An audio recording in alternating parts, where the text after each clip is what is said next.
This is Back to Back.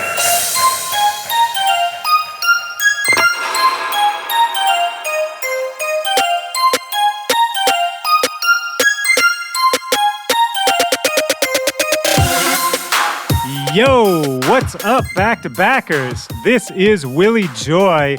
Welcome to the show.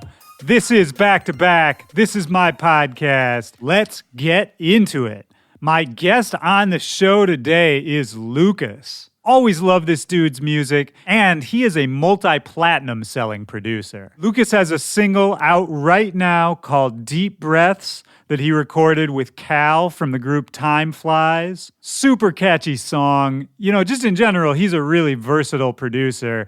Before that, he put out his Lucid EP with Monster Cat, and that explores some heavier sounds. There's a really cool song on there with Krewella. This guy can kind of make whatever he wants. I've always liked that he's not just tied to one sound. And we talk in the conversation you're about to hear about his plans for the future. He's got a lot more coming up, so stay locked. Before we do get into that, though, I want to make sure you guys are aware of our Spotify playlist. If you want to hear any of the music mentioned on this show, all you have to do is head over to Spotify and check out the Back to Bangers playlist. I update it myself every single week with all the music from the show, the music from my guests, myself, lots of other cool tunes. And if you haven't yet, I think you really should go check it out. The link to that is going to be in the description of this episode.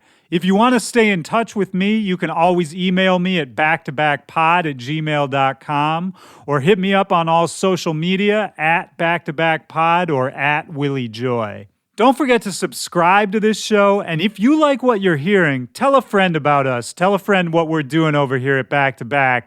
That's the best way you can help this show grow. And we appreciate all your support. So, before we get into this conversation that you're about to hear with Lookas, he was a little under the weather when we recorded. So you're going to hear his voice is a little scratchy, but he still wanted to record. We knocked it out, and I really appreciate him pushing through. So don't mind the scratchy voice. That's just a product of what happens when you have a job that makes you go into loud clubs every single night. It was great getting to sit down with Lookas. You know, he and I have played a few shows together over the years, talked a lot online, always shared music, always played each other's tunes, but we never really got a chance to actually talk like this. So it was awesome after knowing him for a few years to really dig in and talk about his life and his journey. He's had some crazy times, man. He's a 4 times platinum record producer. The record he did with Flo-Rida called GDFR went crazy. And we talk about, you know, what that kind of success for a song, 4 times platinum, what that's really like, what that means, how that affected him in his life at the time. He's a guy who can really make it work from the underground to the mainstream and everything in between. Super talented producer, and I think he's going to do some big things this year. So let's get into it right now. This is me and Lookas, back to back. Let's go.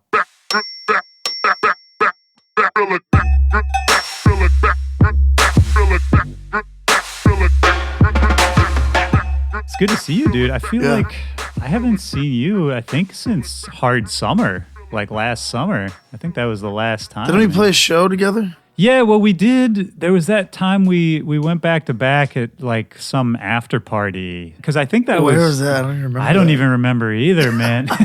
I remember OK was there. It was like a smaller club. That's so funny. I know, man. I never remember those after parties, man. Well, they all blend into one. I mean, even the shows themselves, after a while, right? Yeah. You play like, you know, back to back to back nights. It's like I couldn't really tell you what happened on which night. Yeah, people were always saying, yeah, I remember that one show. You know, I was like, fuck, I don't remember that show. Yeah. Right. Yeah, it's weird how like people can have these strong memories of you, but to you, it's kind of just a blur. Yeah. I think about that sometimes. It's crazy because of how many shows you play a year, you know? It's like you'll end up going to that venue 3 times a year, you know? Right, yeah. So for you, it's like familiar territory, and it could have been, you know, any of a number of nights. That's true too. Yeah, I never really thought about the fact that, you know, we keep coming back to these same places. It's hard to keep track. It is. I lose track.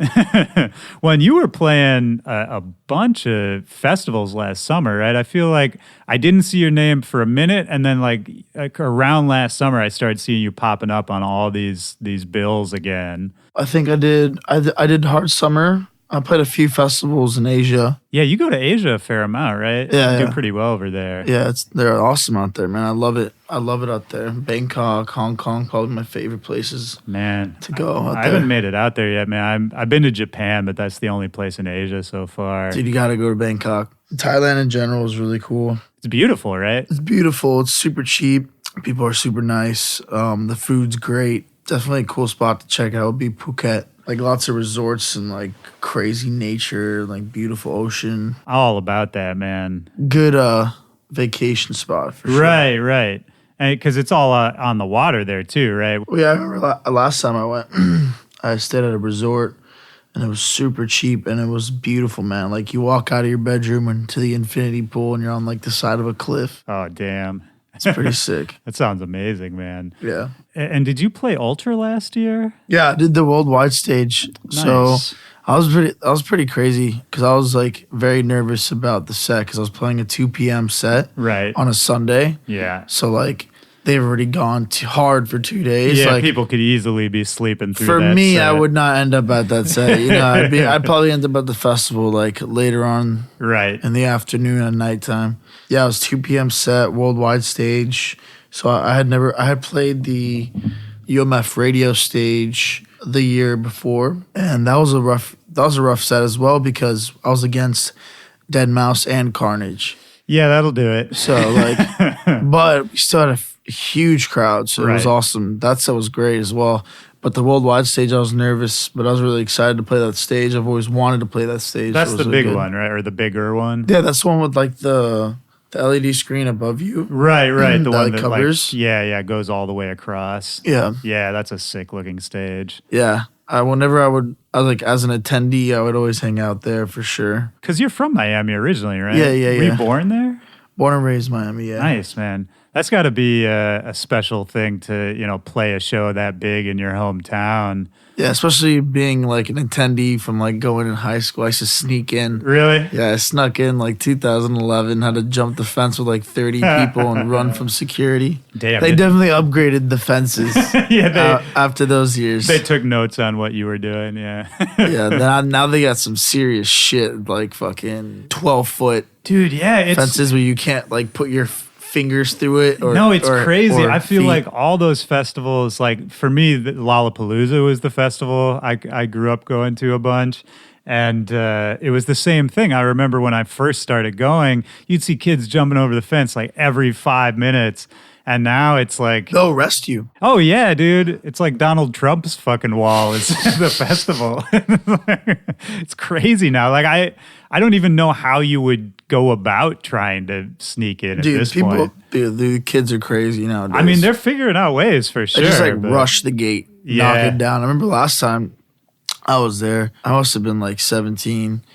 And my parents didn't allow me to buy tickets to Ultra. They hated it. Oh, man. It's funny because they love it now. They love going. They love seeing the parties, They just didn't understand it. They didn't understand. They were like, this is just bad news, Yeah. They figured it was just going to be drugs or something. Yeah, they thought it was like a bad scene and all that stuff. And they didn't really understand it. But it was such a cool thing to be like, you were cool as hell if you went to the festival, Right, yeah. And it was at the point where it was like still, EDM was still not that trendy. Right. As it is now. So it was like... yeah, I mean... it felt more underground back then, yeah, too. Of course. And Miami especially, Miami was holding it down with Ultra. Like, now it's sort of assumed that every big city has a festival kind of like that. But back in the day, that really wasn't the case, Like Miami, people would go on pilgrimages just to go to Ultra. I mean, they still do. But I mean, people from around the world would travel just to go to Ultra, Yeah. And now we have so many festivals, man. It's crazy. It's almost too much, right? Yeah. Like I feel like there was never that many festivals. There's probably over 50 like during one like season. Oh, easily, man. Probably double that. And I mean, now we're starting to see some of the smaller ones or some of the less organized ones like die off or take a hiatus. Yeah. It's tough, man. I mean, market is getting so competitive with everyone's radius clauses and I mean, I don't envy those promoters because that's a lot of money to put up. It's a gamble, Yeah, but they do well because people love going to them. Oh, yeah. I mean, if you throw a successful one, you're going to make a good chunk of change. I think that's why Insomniac does so well. I love their festivals. Their productions are insane. Yeah, no, Insomniac, so fun. they're the pros, man, for sure. But then for every Insomniac, there's, the aspiring independent promoter who's just trying to throw his first festival. And that's a scary thought for me, man. I do not want to be that guy. I've played some of them, like the first year festivals. Yeah. That are like very low budget production. They still end up turning out dope. Like I remember I played the first year of Dance Festopia. Oh, yeah. In Kansas City, right? Yeah. Have you played that? No, I did. I think I did either a pre-party or an after-party one year. But that's a great example because I remember when that festival started, and now, I mean, it's pretty established. It does really well every year. Gets a great bill. Yep, they kill it. They upgraded the venue. It used to be like a venue that was like in a park, and I remember I played it the first year. It was sick. And then now they're growing. Yeah, I mean, sometimes, you think about a market like Kansas City, that's an isolated market, so that makes sense. Fill that niche, give those kids something they just didn't have before. It's true. I like Kansas City, man. It's good people out there. Yeah. What was it like for you growing up in Miami in the 90s, man? I mean, well, what do your parents do? First of all, if they weren't approving of the raving lifestyle, what were they doing? My mom works at an insurance company, Assurant. And my dad's been a teacher, physical education teacher. Okay. For elementary school for like 30 years. Oh, wow. Yeah. My dad moved from Brazil here, and my mom came from Oklahoma. I didn't know. So you're half Brazilian? Yeah. Wow, I never would have guessed that. Did you get out there ever? To Brazil? Yeah. You make some trips when you were a kid, meet the family, that kind of stuff. Yeah. Saw like São Paulo, Belo Horizonte, all like really cool places. Rio.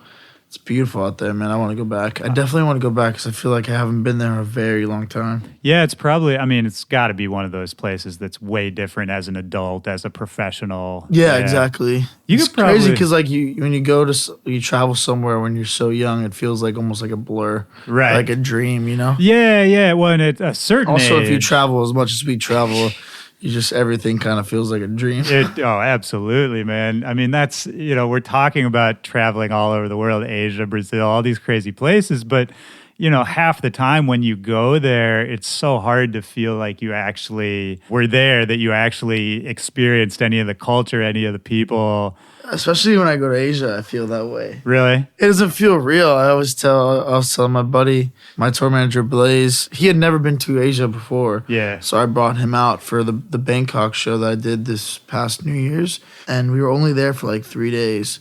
And I was telling him, like, it feels surreal.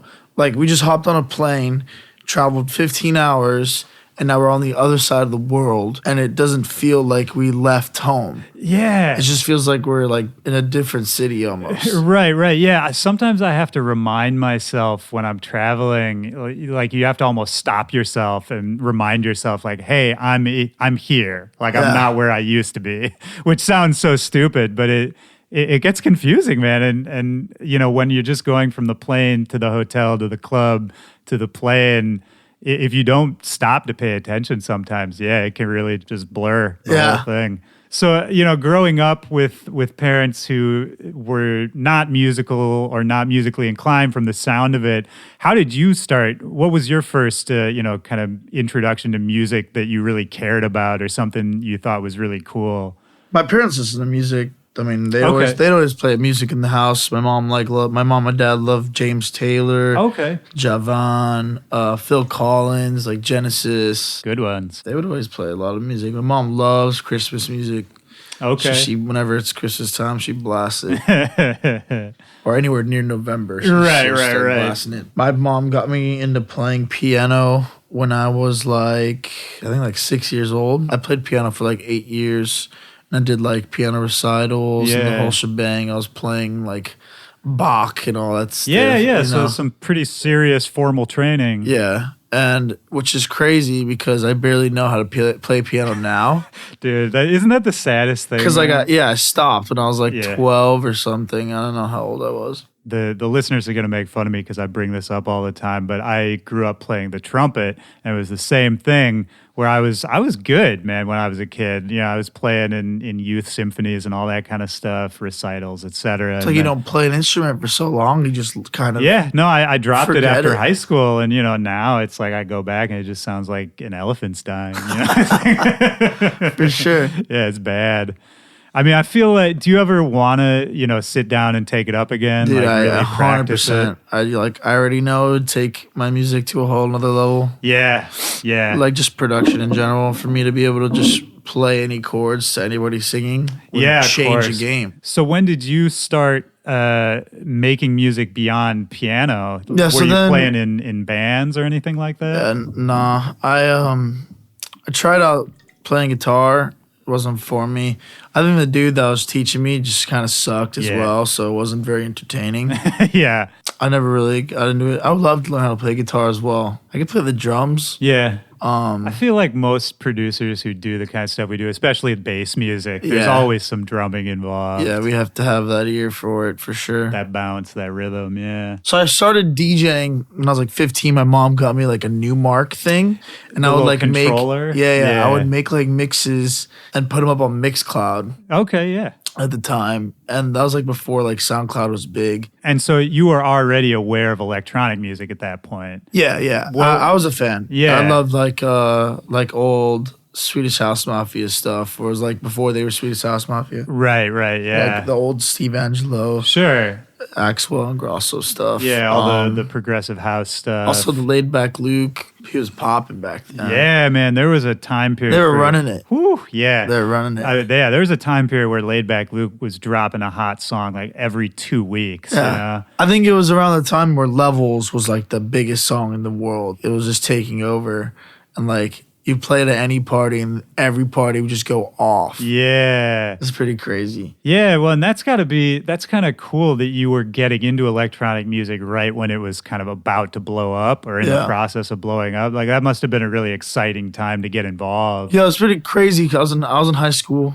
I was probably like 17, 16. And it was such a like a niche genre of music. Like not everybody in high school liked it. It wasn't like it is now. Yeah, You yeah. know what I mean? You were kind of a loser if you liked Yeah, you EDM were like the music. weird kid for Yeah, sure. Yeah. And then now, or like even a year later from then, it was like everyone fucking loves EDM music, you know? Yeah. Electronic music in general. Yeah, it was weird when I started to see like the jocks in the front rows of the shows. You know? Yeah. That was a paradigm shift, man. It was. Yeah. It really it changed everything. Yeah, I was not used to that. What kind of kid were you in high school? Who were you hanging out Dude, with? I was the stoner kid. I was a stoner video game player who likes electronic music, you know? Yep. That's still kind of the kid I am. I don't smoke weed no more, but Yes. but yeah, that's how I was in high school. I had like maybe 4 friends. Yeah.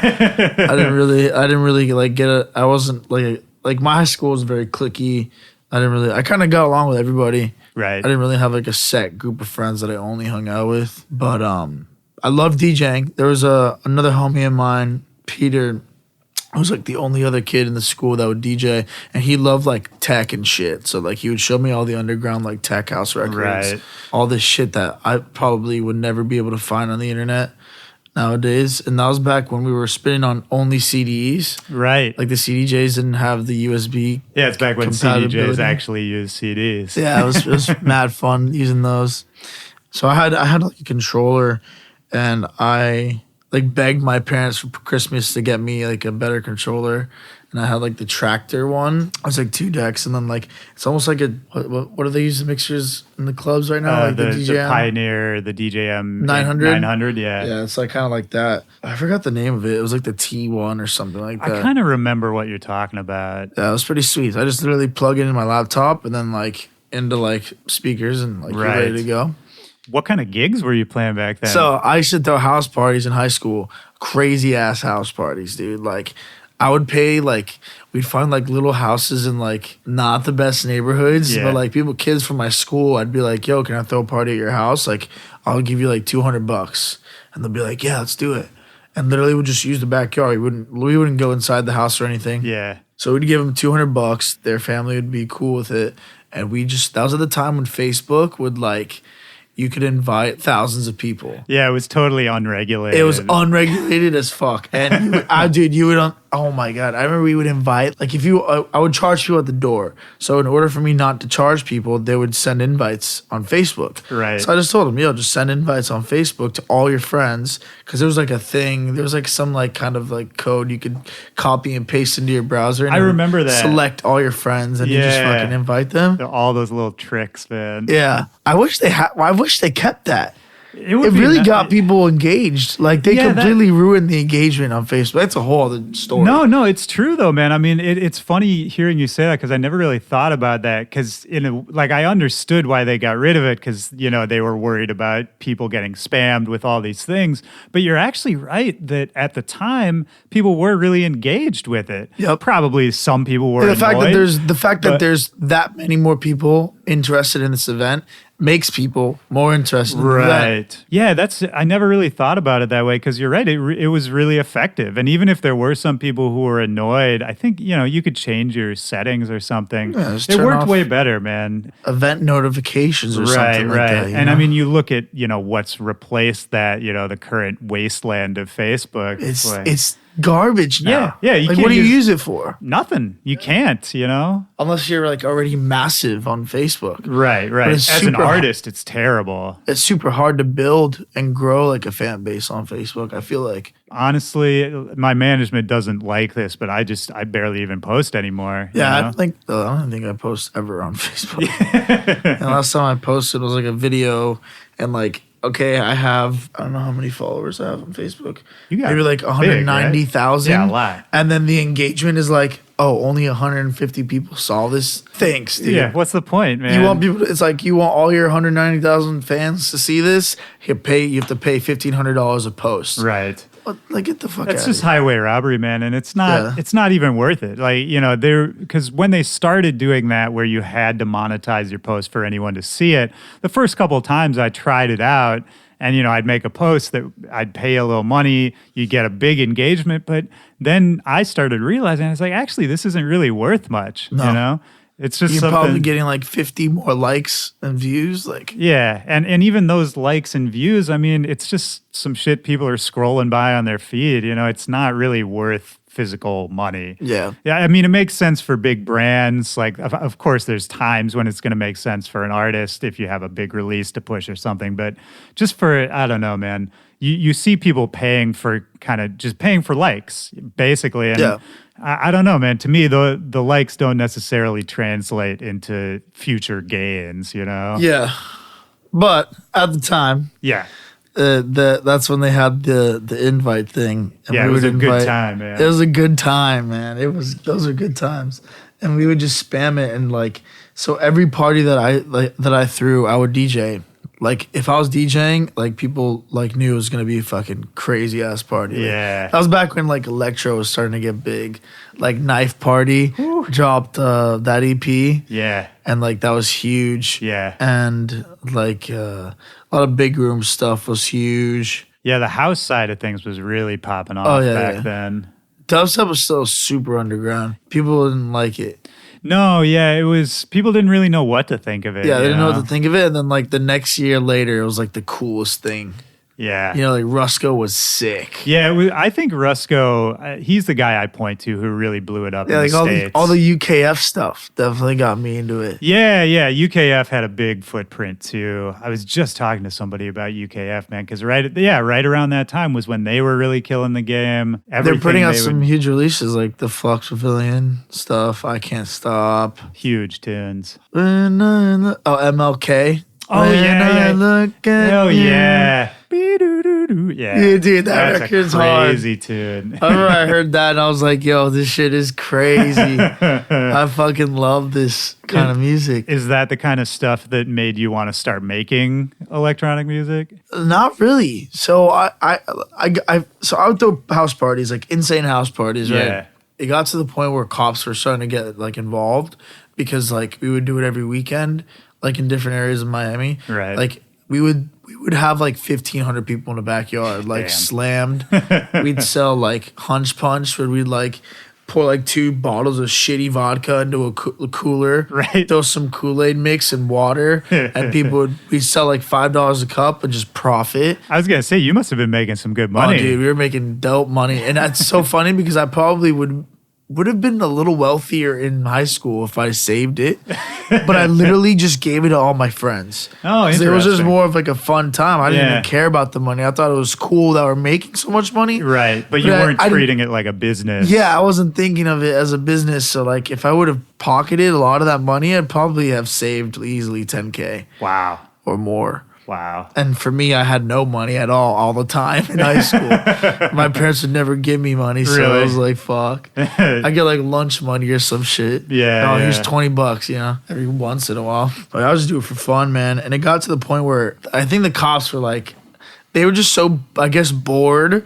I guess they had somebody like on top of the Facebook event stuff. Yeah. So like they would see it like the week in advance, and when the time came around, we'd have everything set up. Party would start. People would start showing up. And then as soon as people started showing up, they'd shut us down. Damn. But I remember they would shut us down. And I remember there was one party where the cops were like outside. And I was outside talking to them. And like I'm 16, 17. They're not really taking me seriously. Yeah. They were like, whose party is this? And I was like, it's mine. I threw this party.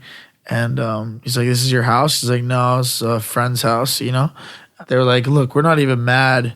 Like, we don't care. Everybody needs to leave. But we're just surprised that you fit that many people in that backyard. They were dude. just impressed. They were just Yeah. impressed. This is like a sea of people. I'm like sitting there laughing. It's a sea of people are just walking out of the backyard. And they're just watching them all walk out. It was great. Yeah. So Well- then they started getting onto that. And then I kind of had to stop throwing them because it wasn't worth it. Because it would just get shut down before it started in the Yeah. first place. I definitely want to bring that idea back, though. That's a great idea, I man. think it'd be sick, like an actual, because there's like house venues that are houses, Yeah. that you can like use for whatever and book them out like a venue. Yeah, 100%, man. Or just, some, I'm thinking of doing something like that for WMC. that'd be great. So like a house party with like a few DJs and like Yeah, maybe man. a rapper or something. That'd be sick, man. Right? Yeah. You could find a house or even just Because everything like in a- Miami is so bottle service, now, Right. There's it'd like be they good. took out Grand Central. I know, man. We R.I.P. I know it's my favorite venue. That was such a legendary spot. Yeah, they have Heart, which is okay, Yeah. and they have Space. I mean, Space is great, but Right. it's still not like a. It's not like a. Space doesn't feel like a house party, though. Yeah, it doesn't feel like a ticket venue either. It doesn't feel like a Grand Central. Grand Central was so cool, so intimate, and so Yeah. underground feeling. Yeah, it felt like a warehouse almost. Yeah, exactly. Yeah, it was just kind of like anything could happen. Yeah, they have warehouses in Wynwood, but they're like way bigger, so nobody ever throws shows Right. out there for them. I feel like if someone were to invest in a venue like Grand Central, they'd probably make good money. Yeah. Well, all you aspiring Miami promoters out there, take a note. Yeah. There's a niche you could fill. That was my favorite venue for sure. Grand Central was amazing, man. Yeah, I got to play there a couple times before it shut down, and every single time. That was the first venue I ever DJ'd at. Oh, really? Yeah, like first venue. Right. So like I had started playing all age shows. I would DJ all age shows. They'd book like lower tier Miami DJs that were popping in the scene at the time that were kind of producing their own stuff. Yeah. It wasn't good at all. It sounds like Fruity Loops Vengeance samples, Yeah. But they were popping, and Right. they would sell these shows out like insane, like foam parties, like 5,000 plus kids. Damn. Yeah, it was nuts. I would DJ those shows for free. Like I would just get fucked over by promoters every time. Of course, right? I'd DJ and then I'd walk out and be like, "Yo, where's my money?" Like even if it was like $150, like it's so funny because I think about it now. They totally could have paid me. Like they were just Right. profiting, Oh, for sure, man. Because I think, at that age, of course, you or yeah, any they other. don't take me seriously. Well, yeah, and of course, at that age, like you or any other kid, who's DJing, just trying to get out there, like you're just excited to play, right? Exactly. I mean, I think about me at that age, like I would have done anything to play a show like that. you know? Exactly. So that's what I was doing. I did that for a while, and I got kind of tired because I wasn't getting paid. My parents hated it, hated what I was doing. Yeah, they still. I was were still not like approving. I was still like a teenager driving down to downtown DJing shows, you know, like Late at night, yeah. yeah, and they didn't like it, so they hated the scene. They hated they knew there was drugs. They knew there's all kind of stuff like that. So. Yeah. Were you getting in trouble, or did they? No, they just weren't about it. And I got in trouble a few times, but it wasn't like I was a bad kid, you know. It was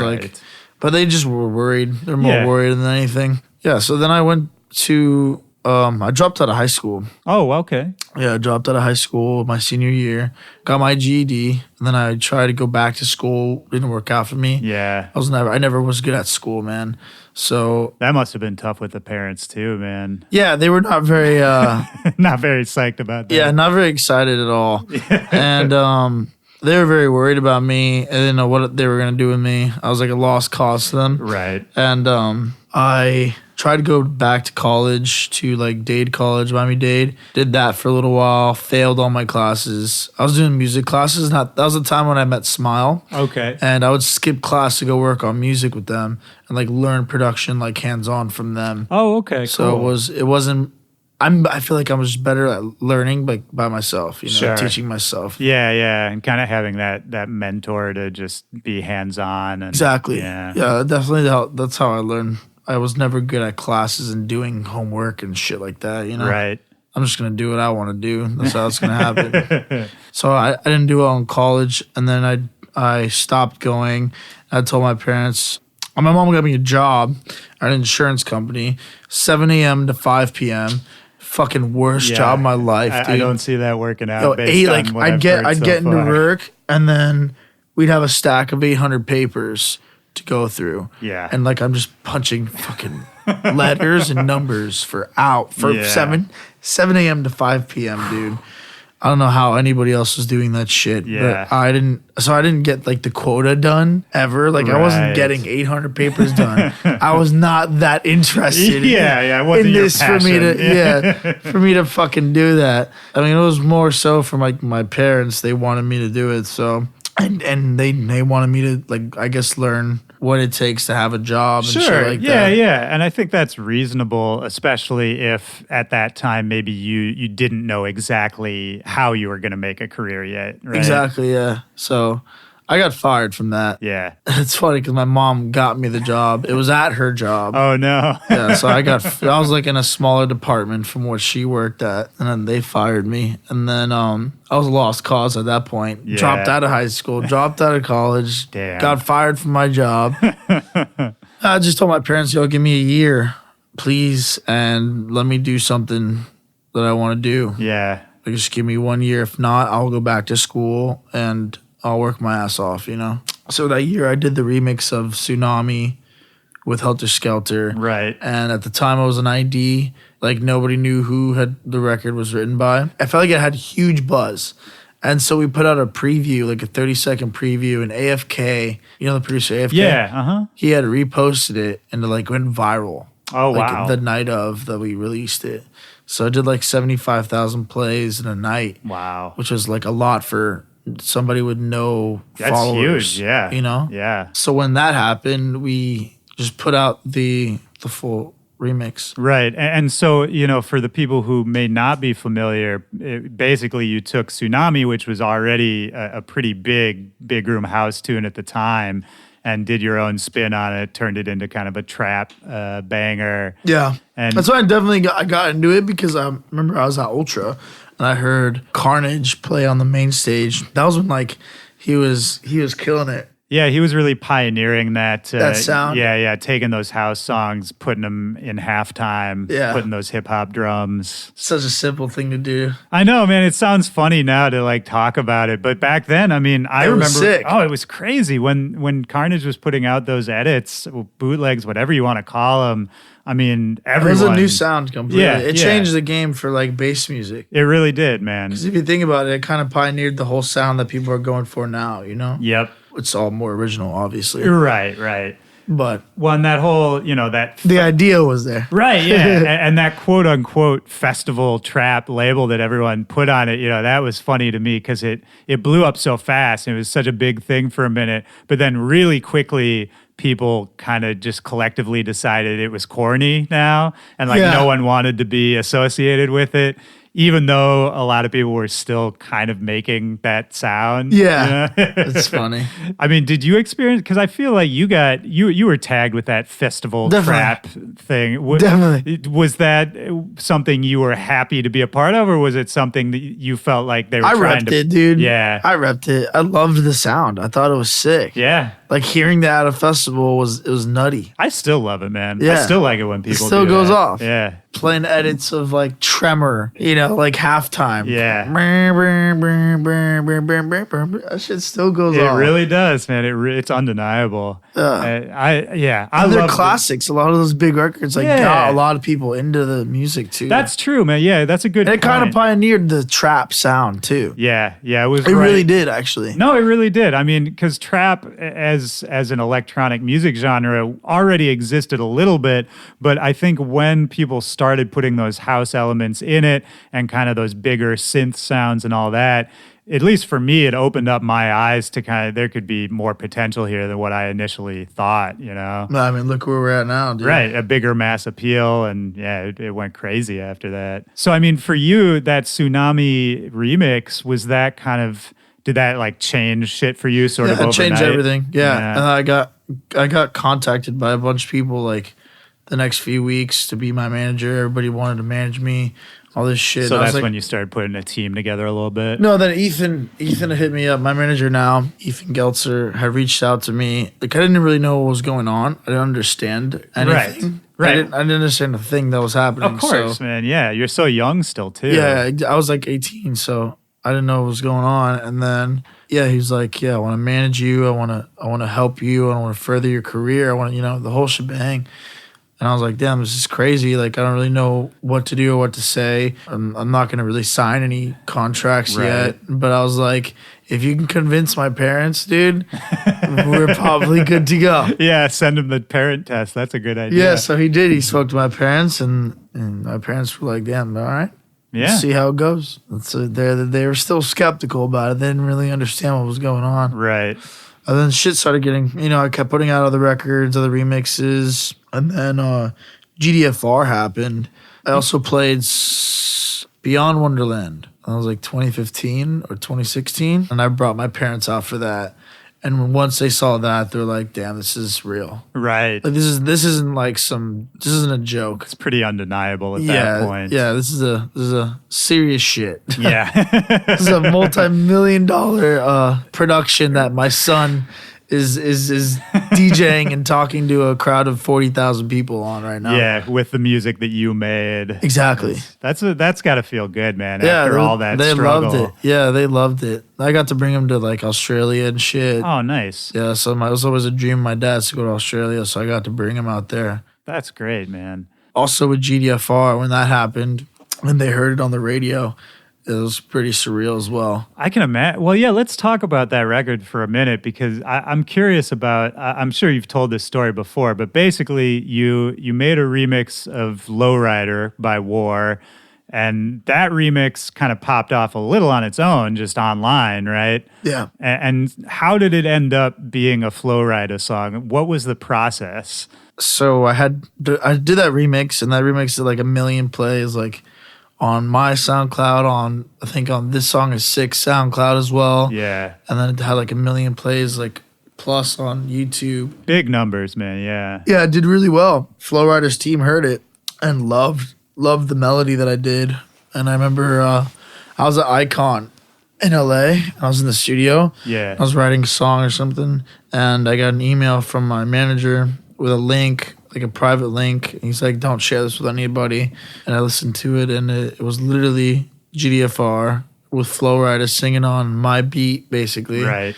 And I was like, no way. Flo-Rida just stole my song. Right. That's the first thought, right? Yeah, I really didn't know what to think. I was like, do we sue them? Like, what do we do? What's going on? Like, Had he put it out already? no. Okay. It was unreleased, but it was like, well, how does this work? Because this entire melody is something I made.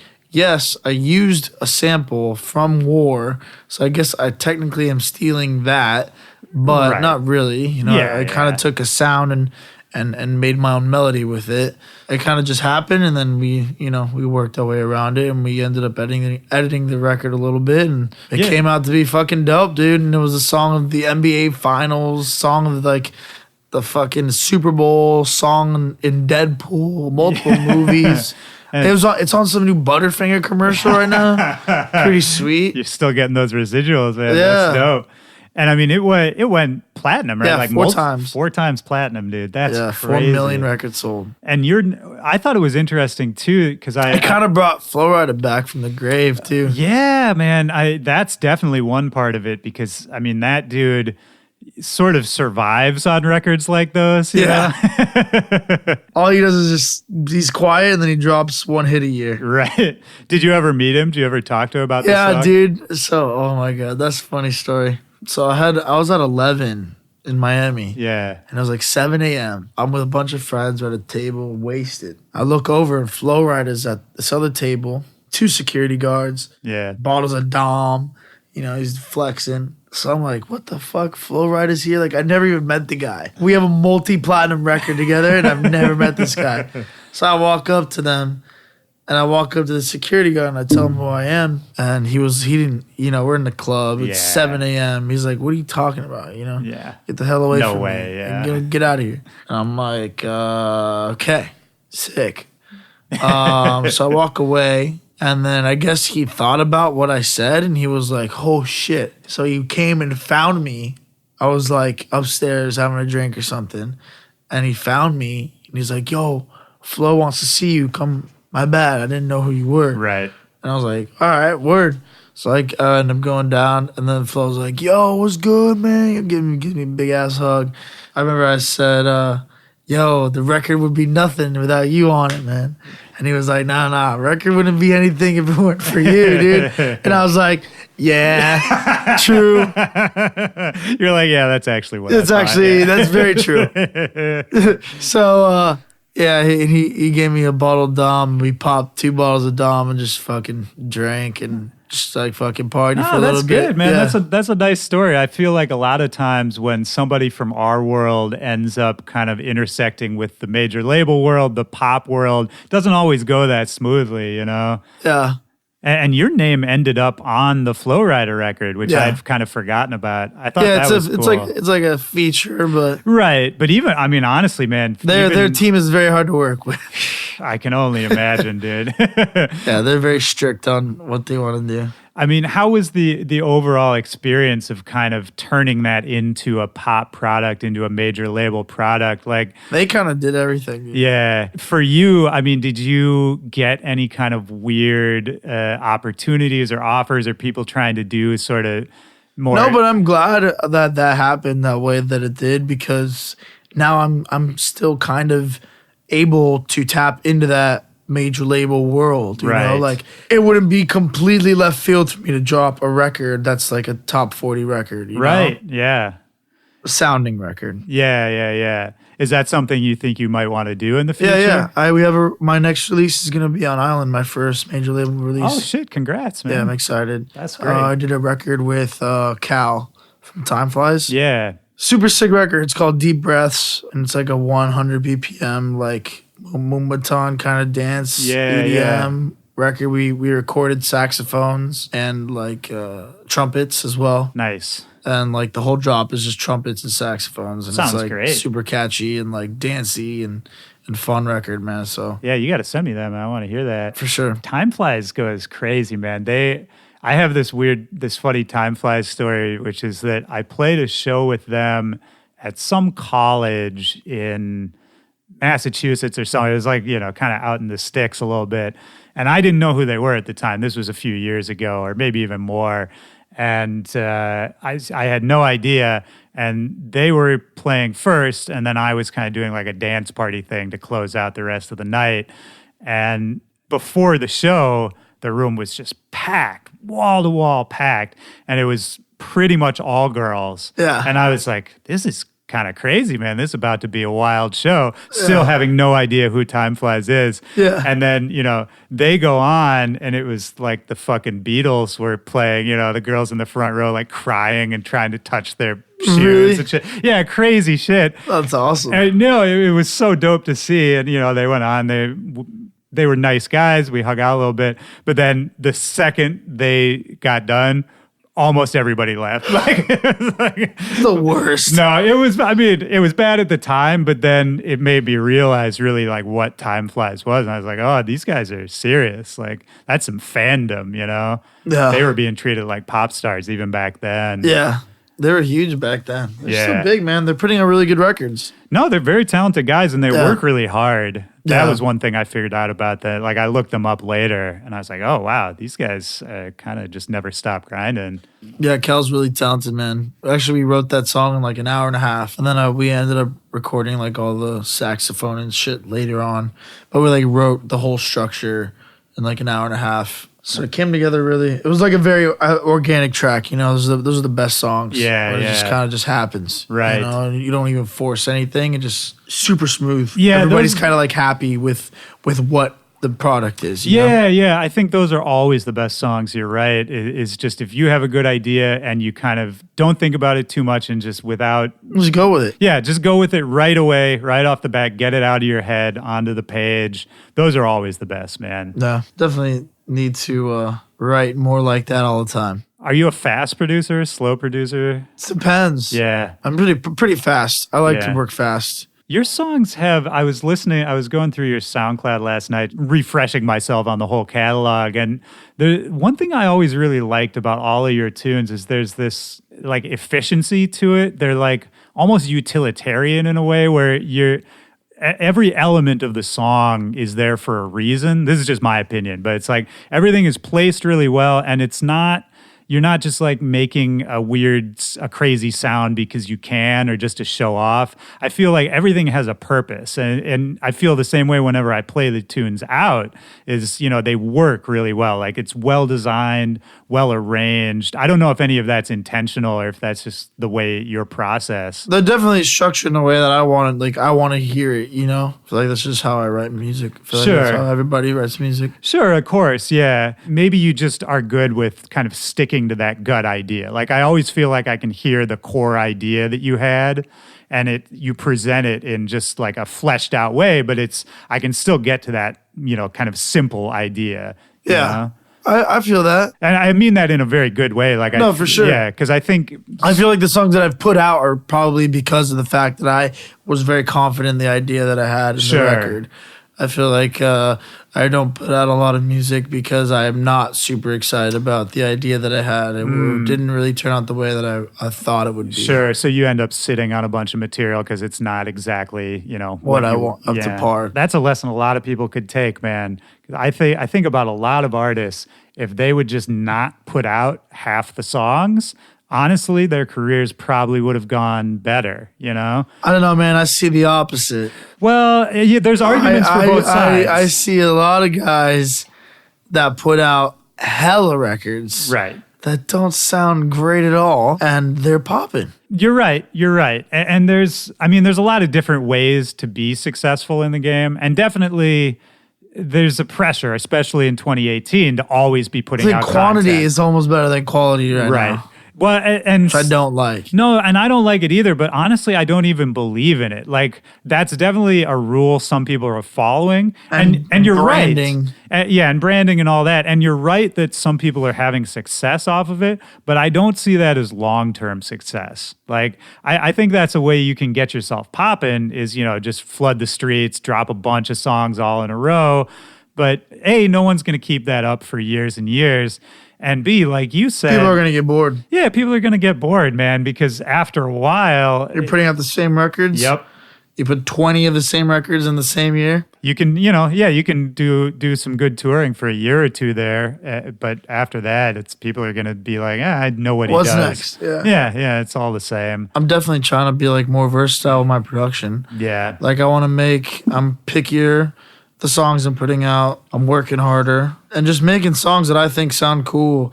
I'm not even worried about like my sound anymore. Right. Like I want to put out all kinds of records, man. Like I deserve to not be in a bubble. I don't want to be in a bubble. I don't want to just only make trap bangers my whole fucking career. Right, know? of Like, course, man. And I think I'm that's really excited for this record on Island to come out. I feel like my fans are probably gonna a lot of my fans are gonna fucking hate it. You know what I Right. mean? But there's gonna be a lot of people who are like, damn, this is genuinely a good song. Well, you know? I was going to say, for every one of those people who doesn't like it, you'll get a new person who didn't know about you before who does, you know? Yeah. And I think that's just the natural cycle of being an artist.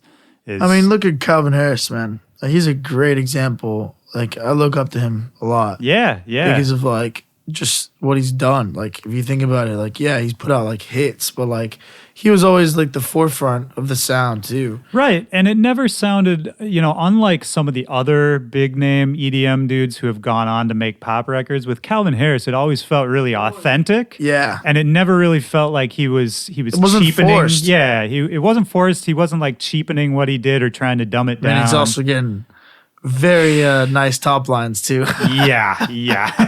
So when you have those to work with, it kind of all sounds great. Yeah, I was trying to figure out with somebody how much money he must have paid for his last just the features on his last album overall. I mean, it's millions of dollars, Migos, Rihanna, Frank Ocean, Pharrell, right? Pharrell, yeah, like Katy Perry, everybody, Yeah, it's like, I mean, either he was calling in every favor he had, or he was spending millions of dollars.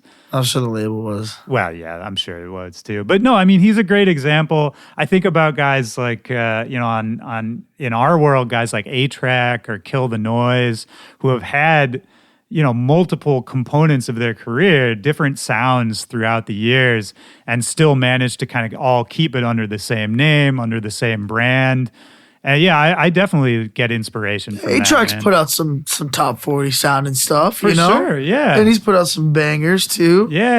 And he comes He from puts out some deep house. He's all over the place. It's all over the place, man. And it's all... It doesn't matter. You just gotta it's his kinda personality and, his talent that I think connects it all. And yeah. I feel like more people should do that. I do too, man. Yeah, there's nothing wrong with a signature sound, and I think early in a career that can really help you to kind of get a base for what you're doing or what you're gonna do.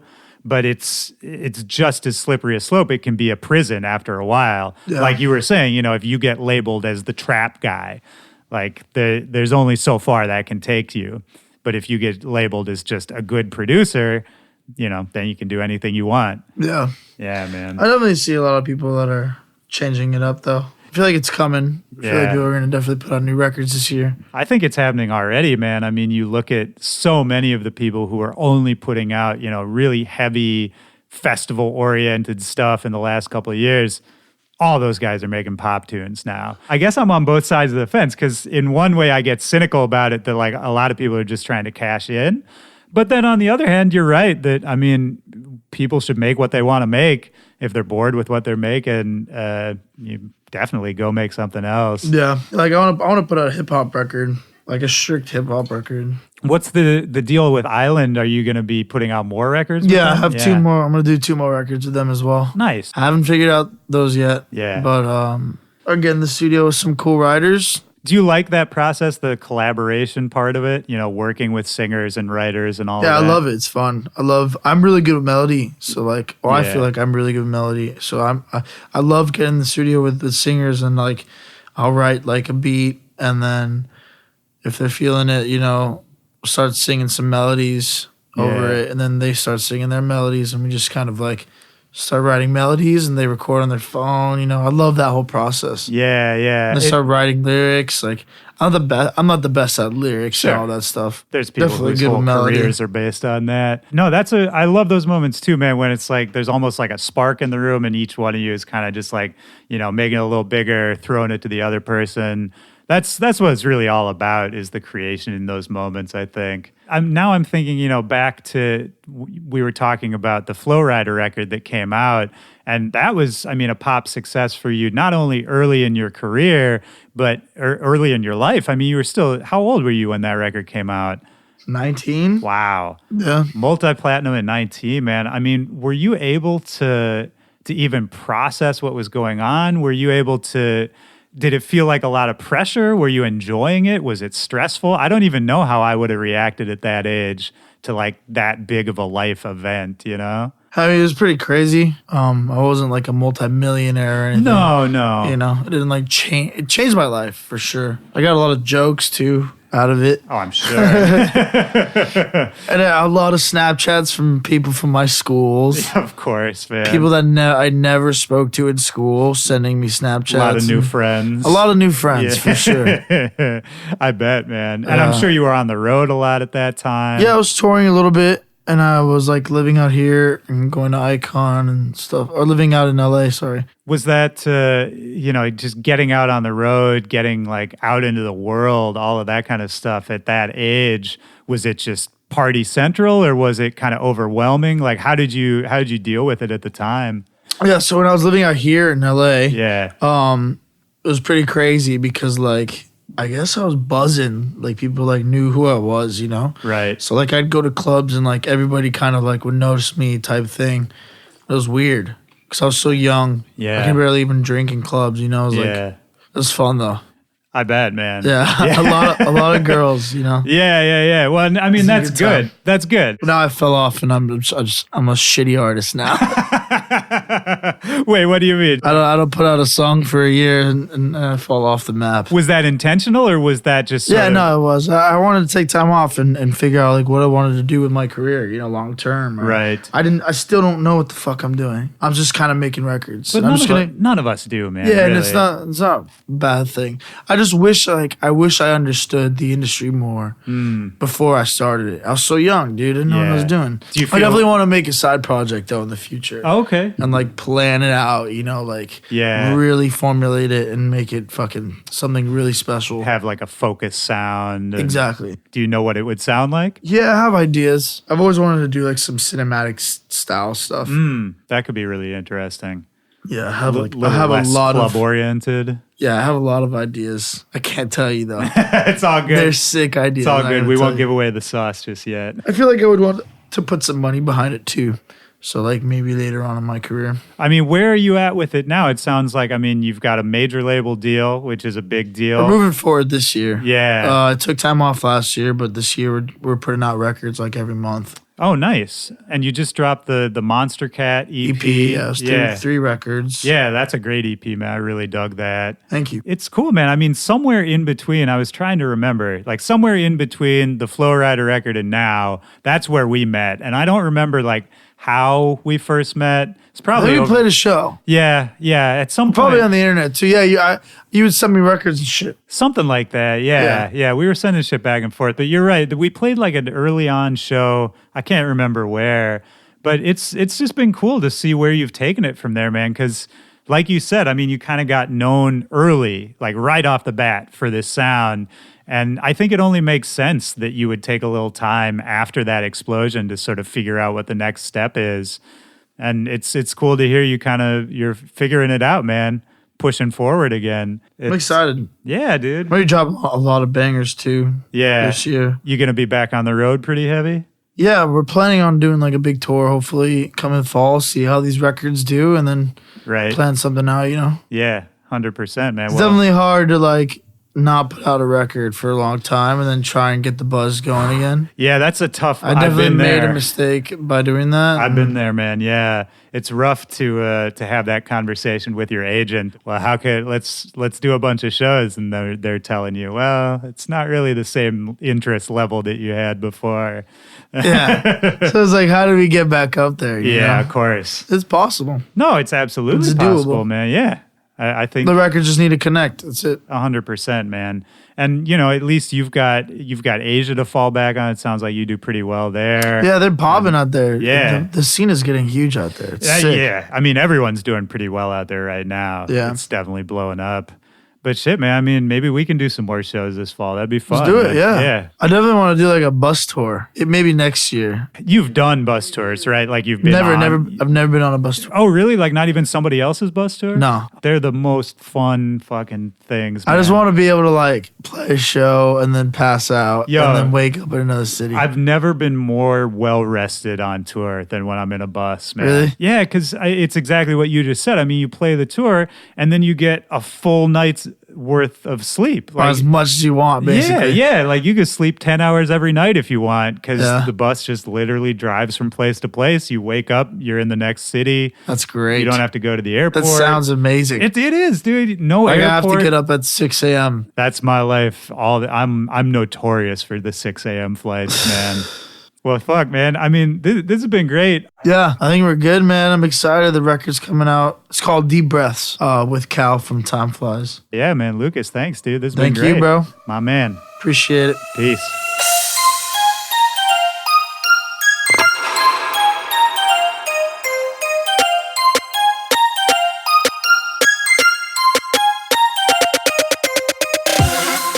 All right, that's the show. Shout out to Lookas.